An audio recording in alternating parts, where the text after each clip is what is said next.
పెద్దనాన్న, నన్ను క్షమించండి.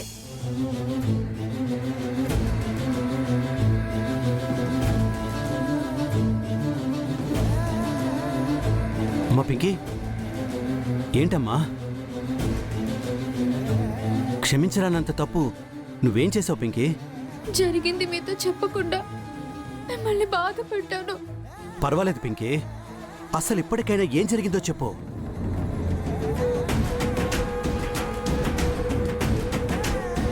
చెప్పు పింకీ, నువ్వెవరికీ భయపడాల్సిన అవసరం లేదు.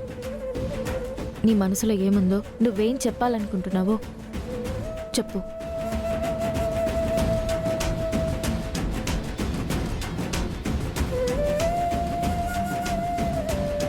పెద్దనాన్న, మీరు సీఎంగా ప్రమాణ స్వీకారం చేస్తున్న రోజు అమ్మ నాన్న ఫోన్ చేసి ప్రమాణ స్వీకారానికి రమ్మన్నారు. వస్తుంటే పోలీస్ వాళ్ళు వచ్చి నా బ్యాగ్ చెక్ చేయాలన్నారు.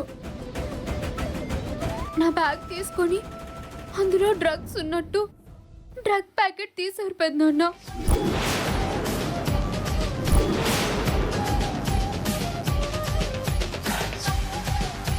డ్రగ్స్? ఈ అమ్మాయి బ్యాగ్లో కూడా ఏవో ప్యాకెట్స్ ఉన్నాయి సార్. డైరెక్ట్గా డ్రగ్సే బ్యాగ్లో పెట్టుకుని తిరుగుతున్నా? అసలు ప్యాకెట్లు నా బ్యాగ్లోకి ఎలా వచ్చాయో తెలియదు పెద్దనాన్న. ఆ తర్వాత పోలీస్ స్టేషన్కి పాదామని ఎక్కడికో తీసుకెళ్లారు.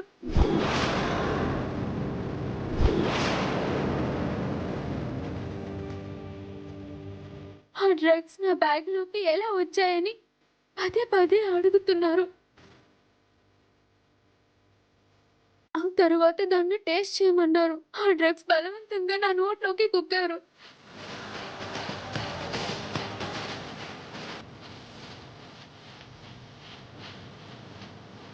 ఆ తర్వాత నేను స్పృహ కోల్పోయాను.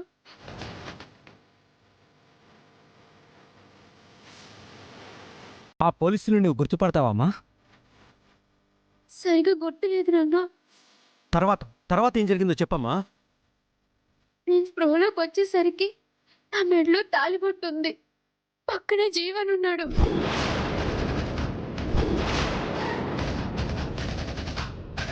తాళి ఎవరు కట్టారు, ఎందుకు కట్టారు అని అడిగాను.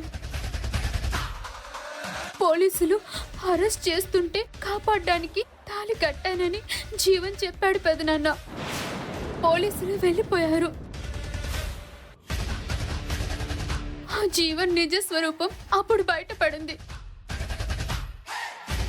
నా బ్యాగ్లో డ్రగ్స్ ప్యాకెట్ దొరికిన దగ్గర నుంచి నా మెడలో తాళి కట్టే వరకు మొత్తం వీడియో షూట్ చేశానని, తను చెప్పినట్టు వినకపోతే ఆ వీడియోలు సోషల్ మీడియాలో అప్లోడ్ చేస్తానని, మన కుటుంబం పరువు తీస్తానని, మీ సీఎం పదవిని ఊడగొడతానని నన్ను బెదిరించాడు పెదనాన్న.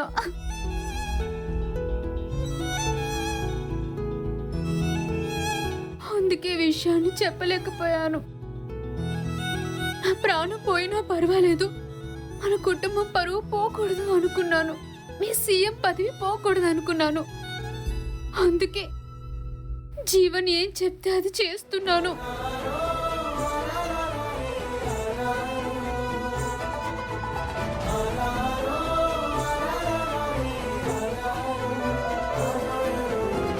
ఏడవకమ్మా.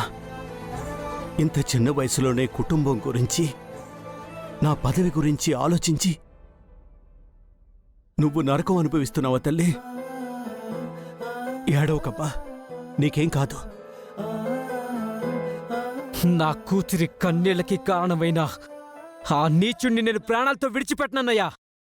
ఆగు చంద్ర.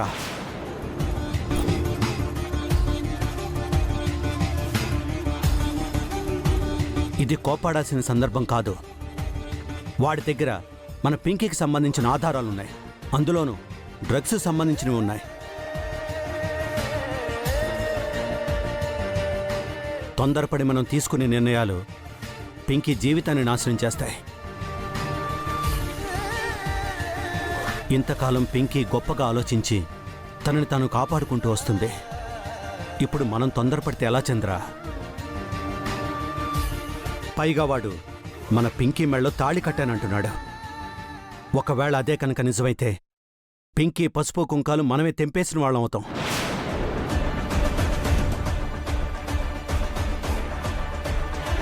అవును బాబాయ్, ఎలాగో జీవన్ ప్రవర్తన అనుమానంగా ఉంది కాబట్టి డిఎన్ఏ రిపోర్ట్స్ వచ్చే వరకు ఆగుదాం. మా అంచనా ప్రకారం డిఎన్ఏ రిపోర్ట్స్లో హారతి బిడ్డకి తండ్రి జీవన్ అని నిర్ధారణ అయితే ముందు పింకీని సేవ్ చేసుకోవచ్చు. ఆ తర్వాత జీవన్ దగ్గరున్న ఆధారాల్ని ఎలా స్పాయిల్ చేయాలో ఆలోచిద్దాం.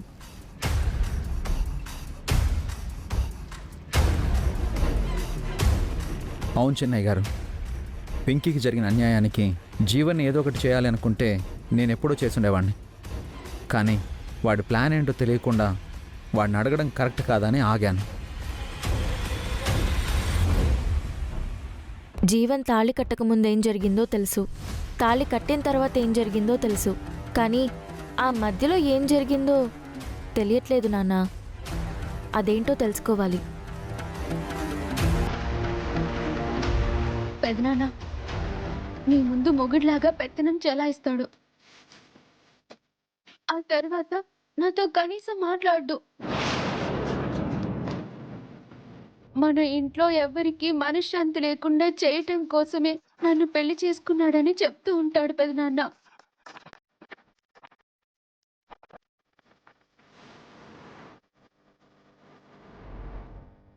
సరే, అందరూ ఒక విషయం గుర్తుపెట్టుకోండి. జీవన్ గురించి పింకీ మనకేం చెప్పలేదు, మనమేం వినలేదు. ఇప్పటి వరకు ఎలా ఉన్నామో ఇక మీదట కూడా అలాగే ఉందాం. డిఎన్ఏ రిపోర్ట్స్ వచ్చాక ఆ రిపోర్ట్స్ని బట్టి మనం ఏం చేయాలో ఆలోచిద్దాం. అలాగే అన్నయ్య. వాడి చెల్లి పెళ్లి రాజుతో జరగాల్సింది ఆగిపోయింది. దానికి కారణం రాజు, రూప. వాడి ఎలక్షన్స్లో ఓడిపోవడానికి కారణం నేను. సో వాడి టార్గెట్ మేం ముగ్గురు మాత్రమే. వాడింకెవరి జోలికి రాడు. ఎవరూ వర్రీ కావాల్సిన అవసరం లేదు.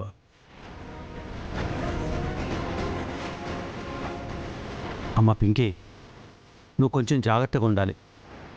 వాడికి ఏమాత్రం అనుమానం వచ్చినా చాలా ప్రమాదం అవుతుంది. సరే పెదనాన్న. పదండి, భోంచేద్దాం.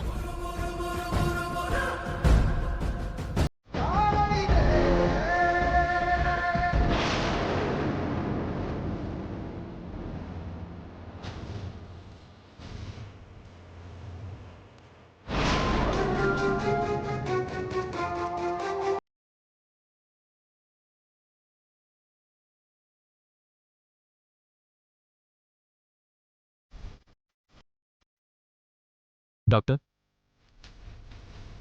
చెప్పండి. ఒక ఫేక్ రిపోర్ట్ కావాలి డాక్టర్ గారు. ఫేక్ రిపోర్టా?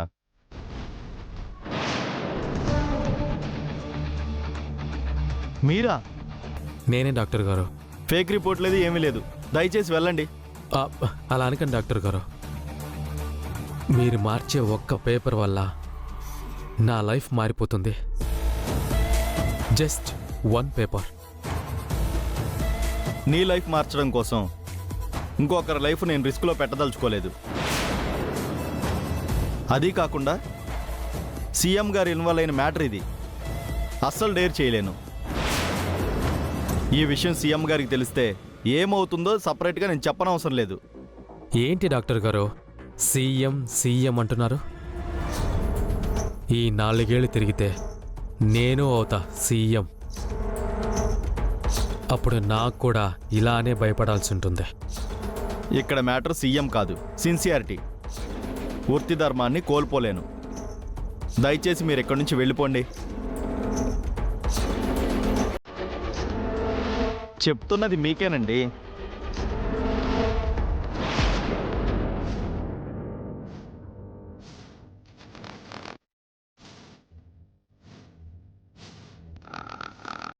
వృత్తి ధర్మం అంటే అర్థం కాలేదనుకుంటా. చూడండి డాక్టర్, ఇది సరిపోలేదు అనుకుంటే దీనికి డబుల్ అమౌంట్ మీ అకౌంట్లో పడతాయి. అర్థం చేసుకోండి. ఓకే, రిక్వెస్ట్ చేశాను, ఒప్పుకోలేదు. బెదిరించి చూశాను, ఒప్పుకోలేదు. ఆశ పెట్టి చూశాను, ఒప్పుకోలేదు. మీకు ఒక లాజిక్ అర్థం కావట్లేదు డాక్టర్ గారు. హ, నా లైఫే రిస్క్లో పడుతుంది అంటే ఆ రిస్క్ని నేనెందుకు ఒప్పుకుంటాను? నాకు ప్రమాదంగా మారుతున్న మిమ్మల్ని అడ్డు తొలగించుకోవడం నాకు పెద్ద విషయం కాదు డాక్టర్ గారు. కానీ అది నా నేచర్ కాదు. అందుకే మాటలతోనే డీల్ చేస్తున్నాను.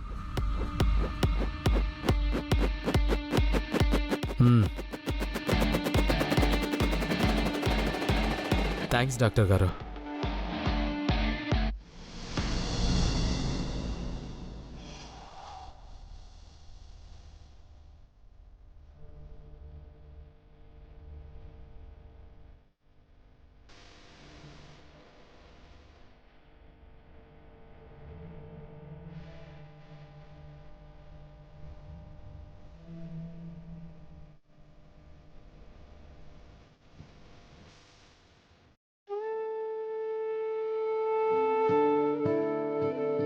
అమ్మగారు, తమను చూస్తుంటే సాక్షాత్తు అమ్మవారిని చూస్తున్నట్టున్నది. దండాలమ్మగారు. ముత్యాలెక్కడ అప్పలనాయుడు? ఇంకా రెడీ నేను అవ్వలేదా? ఎప్పుడో తయారైపోయాను అమ్మగారు. మా ముత్యాలు ఇంకా తయారు గాల. ఏటే ముత్యాలు, గుడి తలుపులు మూసేదాకా నీ గది తలుపులు తెరవా ఏటి? అబ్బబ్బబ్బబ్బ, వస్తున్నానయ్యా. ఆ, వచ్చేస్తున్నది అమ్మగారు. అబ్బబ్బబ్బబ్బబ్బ, ఊరికే కంగారు పడ- అయ్యో,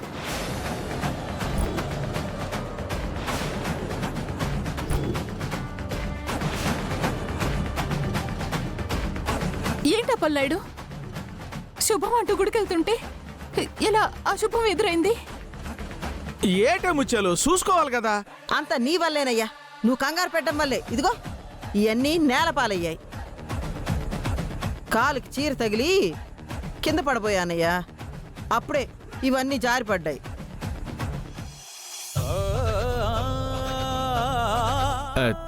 తామరేటి కంగారు పడకండి అమ్మగారు. ముత్యాలు పడబోతుంటే ఆ పసుపు కుంకుమలే ముత్యాలని కింద పడకుండా ఆపి అవి కింద పడ్డాయి అనుకోండి. అంతా శివాజ్ఞ అనుకోండి అమ్మగారు. ఏమో అప్పలనాయుడు, నాకేదో కేడు శంకిస్తున్నట్టు అనిపిస్తోంది. గుడికి రావాలంటే భయం వేస్తోంది. అదేంటి అమ్మగారు అలాగంటున్నారు? రాజు రూపాలు కూడా గుడికి వస్తున్నారని మీరే కదా రెడీ అవ్వమన్నారు. అదే నా భయం ముత్యాలు. వాళ్ళు రాకుండా ఉంటుంటే నేనెంత భయపడుండేదాన్నే కాదు. వాళ్ళు వస్తున్నారు. వాళ్ళు మనము ఎదురైన ప్రతిసారి ఏదో ఒక గొడవ జరుగుతూనే ఉంది. అది నా వల్లనే జరుగుతోంది.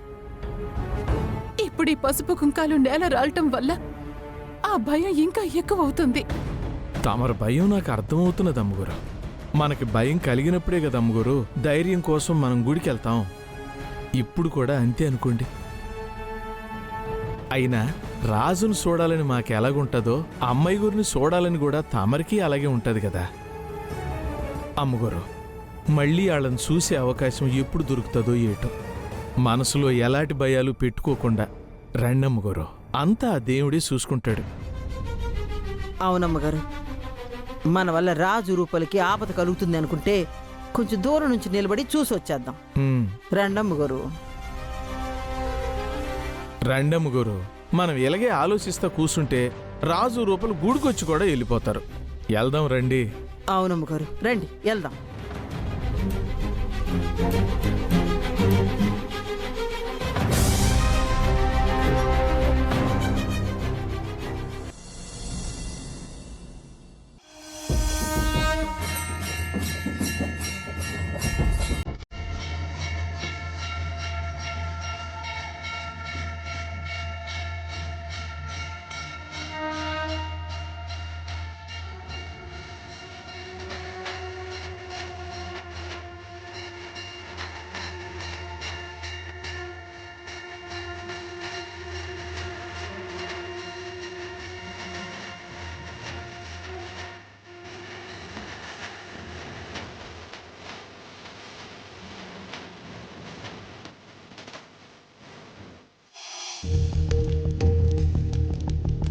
స్వామి, డిఎన్ఏ రిపోర్ట్స్లో ఏమాత్రం అవకతవకలు జరగకుండా రావాలి. జీవన్ బండారం బయటపడాలి. హారతితో జీవన్కున్న సంబంధం బయటపడి జీవన్ నుండి పింకీ బయటపడాలి.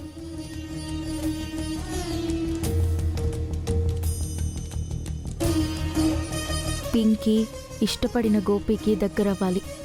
అమ్మా నాన్న కలవాలి. రాజుని అత్తయ్య మావయ్య యాక్సెప్ట్ చేయాలి. ఇంతకు మించి కోరికలేం లేవు స్వామి నాకు. ఎలా అయినా ఇవన్నీ జరిగేలా చూడు స్వామి.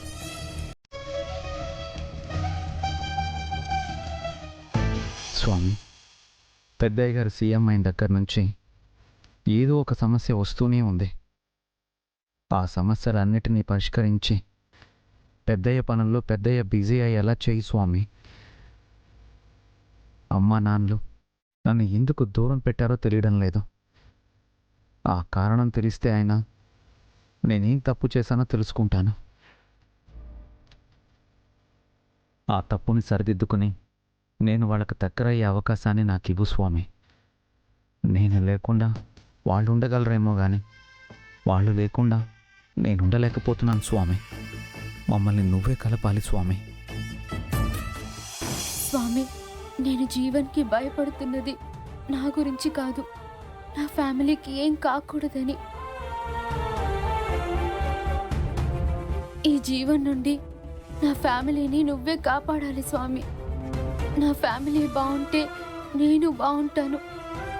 గోపిది నాది నిజమైన ప్రేమ అయితే మా ఇద్దరిని నువ్వే కలపాలి స్వామి. స్వామి, మాకు మా కూతురు తప్ప వేరే లోకం లేదు. అలాంటి కూతురు ఒక దుర్మార్గుడి చేతిలో కీలుబొమ్మలా మారింది. మా కూతురు బాధపడుతుంటే మేం తట్టుకోలేకపోతున్నా. ఈ సమస్యకి నువ్వే ఒక దారి చూపించాలి స్వామి.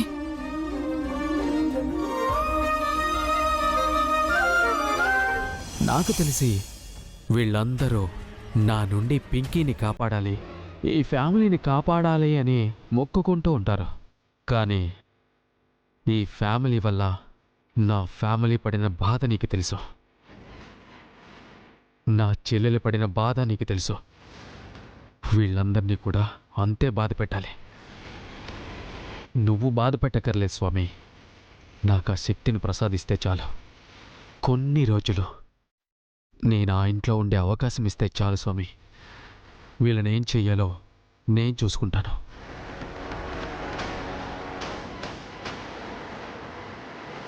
స్వామి, నాకు కోరికలు ఎక్కువ అని నీకు తెలుసు. ఆ కోరికలతో పాటు ఈ హారతి విషయంలో నన్ను బయటపడే నాకంతే చాలు స్వామి. స్వామి, నా కోసం ఏమైనా చేయాలి అనుకుంటే ఆ రాజుగాణ్ణి మా ఇంటి నుంచి బయటికి పంపించు. ఇక జీవితంలో విరూపాక్షి రూప కలవకూడదు స్వామి, కలవకూడదు. స్వామి, హారతి విషయంలో దీపక్ బాబుని నిర్దోషిని చేసి నాకు న్యాయం చేయి స్వామి. అమ్మాయి గారిని రాజన్నని ఏకం చేశావు, చాలా సంతోషం స్వామి. అలాగే పెద్దయ్య గారిని అమ్మగారిని కూడా కలుపు స్వామి.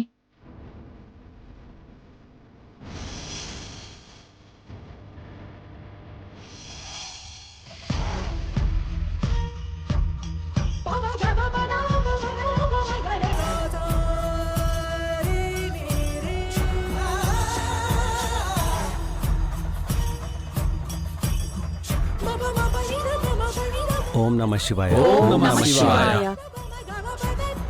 ఓం నమః శివాయ. స్వామి, నేను ఎప్పుడూ ఏ కోరిక అడగలేదు. కానీ ఇప్పుడు నా ఇంట్లో నెలకొన్న పరిస్థితులు నిన్ను కోరిక కోరేలా చేస్తున్నాయి. పింకీ చిన్నపిల్ల, అమాయకురాలు.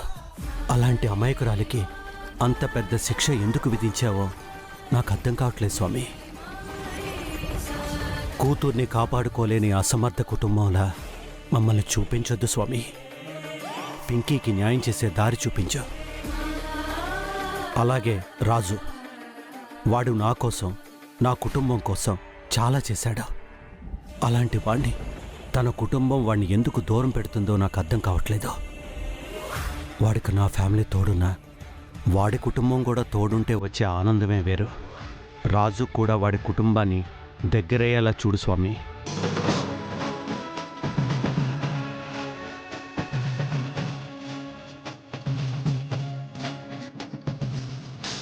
పూజారి గారు, ఈ కొబ్బరి చెప్పు తీసుకెళ్తున్నాను.